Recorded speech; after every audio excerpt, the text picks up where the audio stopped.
గతంలో అరివీర భయంకరులైన పేసర్ల నిలయంగా ఉండే విండీస్ జట్టు ఎప్పుడైనా ఓ స్పిన్నర్తో బరిలోకి దిగిందంటే చిత్రంగా భావించేవారు. మరి అలాంటి కరేబియన్ టీం ఏకంగా ఓ వన్డే పూర్తిగా స్పిన్నర్స్తో ఆడితే అలాంటి అరుదైన ఘటన లేటెస్ట్గా జరిగింది.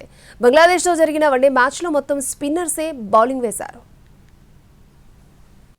వన్డే క్రికెట్లో అరుదైన సంఘటన చోటు చేసుకుంది.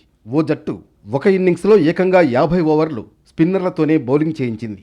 ఢాకాలో బంగ్లాదేశ్ వెస్టిండీస్ మధ్య జరిగిన మ్యాచ్ ఇందుకు వేదికైంది. టాస్ గెలిచి బంగ్లాదేశ్ బ్యాటింగ్ ఎంచుకోగా విండీస్ మొత్తం 50 ఓవర్లు స్పిన్నర్లతోనే వేయించింది.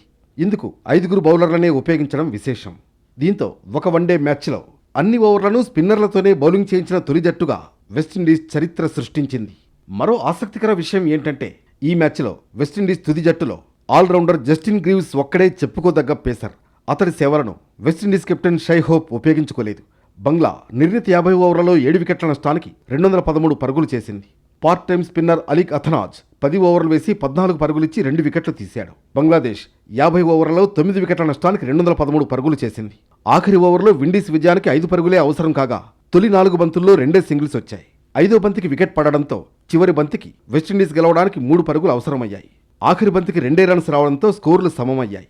సూపర్ ఓవర్లో విండీస్ 1 వికెట్ నష్టపోయి 10 పరుగులు చేసింది. అనంతరం బంగ్లా వికెట్ నష్టానికి 9 పరుగులు మాత్రమే చేయగలిగింది. దీంతో విండీస్ 1 పరుగు తేడాతో గెలిచి 3 వన్డేల సిరీస్ను 1-1తో సమం చేసింది.